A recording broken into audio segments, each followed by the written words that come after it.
Money makes the world go around. If you ain't got no money, you ain't going nowhere, basically. And this is Las Vegas, everything's spend. But money lasts only a few minutes. You don't save for a rainy day, because that's what you don't expect, a rainy day. And then all of a sudden, there's no job. That's just how it is. Money is the number one root of all evil. This is not the hardest problem we have in America. It's the stupidest problem we got.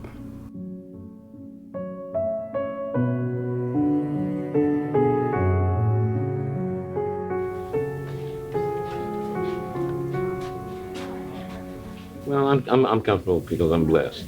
Mm-hmm. You know, I realize I don't need everything, but I do need the main essentials: place to sleep in, place, things to store my food, to have food.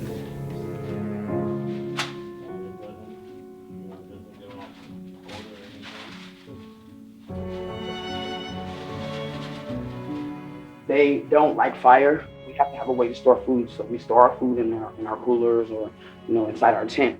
Set them like that because they won't come past them if there's fire. If they see the fire, they won't try to come this way to get at our food. You see, this is just recycled. This is old grease that they use in the restaurant. Okay, after they make burgers and fries and stuff. Burns for like a total of maybe 8 to 10 hours. I worry about the rain, the water. We were living in a tunnel on Cambridge and it flooded. I woke up literally under the water with him holding on to my belt loop. Had it not been for the simple fact that God said, look, and I know it was nothing but God because it couldn't have been nobody else. There was a piece of chicken wire about this long and I grabbed it. Literally, if I would have let go of that fucking wire, we would have both been dead. We know people that were homeless like us that have literally died like in these floods. So home is like a security base. Without it, you're lost and you don't know what you're gonna do. And your home is not these structures. It's actually God's hand over you. As long as He protects you and keeps you in that spot that you're in, that's your home. When I have conversation with other homeless people, these people are not ignorant. They're not derelicts, they're not alcoholic drug addicts, and that's all they are. These people have a history, and that history is more valuable to the United States and to society than the people of this country really know. We throw away valuable people. For 20 years, I played the piano, and I had this strange idea. Since I was losing my apartment in Detroit and I was pretty much dead, I figured I'd come out here. Number one, the climate is warmer, and I'd try my hand at maybe trying to be a musician, but I'm down here, so. I was working, and everything seems good, but I didn't think about what might, because we don't expect that. I've been through a lot in my whole entire life. My mom was addicted to crack. She sold me to the dope man when I was 11. He fucked the shit out of me, broke my pelvis bone. I've been through like a lot. English was my favorite class. That was the only class that I literally straight A's. Throughout all of school, from elementary, junior high, high school, straight A's.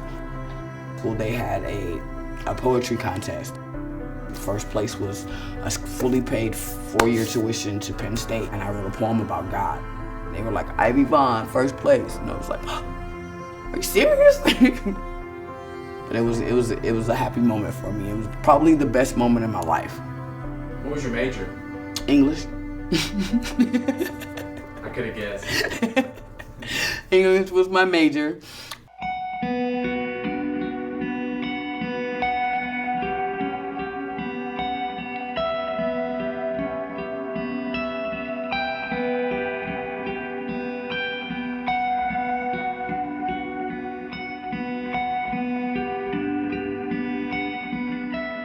Humans don't change, everybody eats.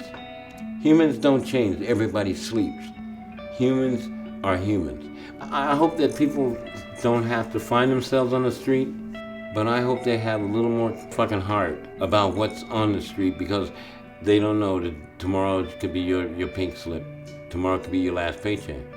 And you're gonna need a lot of help when you get to that point. So I hope that you realize what that person's going through in the street, and if you could just help a little, maybe what you do might help them back. And maybe at the same time bless you not to be caught up in it too.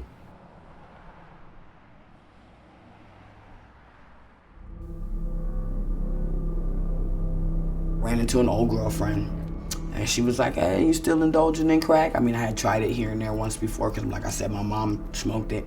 Took that first hit, and I was like, cool. Took another hit, and I was like, okay, cool. 3 days later, I completely forgot that I was supposed to be at work. 2 days before that, I lost my job. I drained my bank account. I think I had like $400 left in my bank account, and I was just stuck at the Ferguson. Put on the smallest little skirt that I had, put my wig on, did my hair, went outside, right outside the Ferguson. I mean, came out of my room and was on the sidewalk, and a truck driver pulled me over and was like, hey, and I was like, what's up? That man gave me $800 to suck his dick. No lie, I swear to God. I got out the truck and I left. I was like, oh yeah, this'll work. Basically, because I was smoking rock, and I was smoking it so much that I was doing blowjobs for dime rocks and $10. Now I had just gotten to the point where I was just working for my crack. And one day I was walking through the parking lot of BJ's Market. I spoke to him first. I was like, excuse me, sir, but can I pay you for a cigarette? And he looked up and he was like, damn, where'd you come from? Hey man, can I pay you for a cigar? I'll give you $1. He was like, you don't gotta pay me for it, here you go. I had been up for 2 weeks straight. I mean, I was like this. 4 days later, I wake up and I'm still on this man's floor.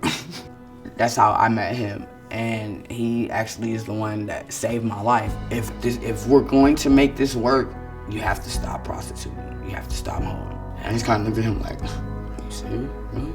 Me? Stop hoeing? You got to be kidding me. It took me literally, 1 week, huh? My husband taught me, I learned from my husband, never be defeated. If there's something that I want, something that I need, something that has to be done, I get it done. Like my husband, that's my home.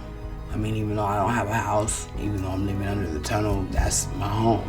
If there's anything on the face of this earth, anything in this world that I need, I don't have to ask him. That's home.